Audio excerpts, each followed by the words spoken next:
I actually haven't publicly commented on it, so I'd love to. Okay. I was appalled, disgusted, and pissed. You know, and not by the ruling. By the way, I think the case was walking a fine line on what could legally be proven, and that bar was really high. But if you read the testimony, and thank you for covering it so closely, your colleague did an amazing job of covering, and blow by blow. If you read what happened in that office, blow by blow, what happened in the office was disgusting. And that any person could call it hidden bias. They didn't even dare to call it that. They just called it behavior, acceptable behavior.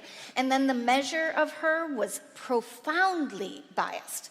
You know, the objective, or subjective or objective, they just kept mixing, blurring the lines of we're going to objectively measure her by this subjective matter. And they fundamentally didn't like her. And this was a reason to not promote. They just did not like her, which I don't care. You're investing. And by the way, last I heard, you like investing in assholes. That's what I heard them say on stage. I think that's a famous quote out of most VCs is, you know, he's an asshole, but I'll invest in him because he's going to win. Okay, she's an asshole, and apparently that doesn't work. And so I think from where I sit, I was shocked that all of that came out, the how they behaved and how they measured her, and the response after the ruling was celebratory.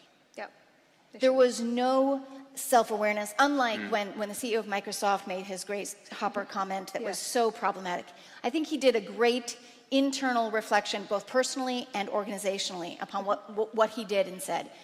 Kleiner did no such thing, quite the opposite. And most of the Valley has been afraid to talk because of that. All of us, I think, sitting in our positions have wondered, what can we say without it meaning that I won't be able to syndicate a deal with this fund? And that matters to us.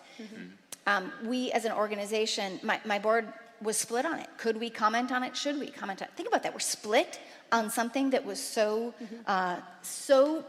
important to our industry and so worthy of conversation.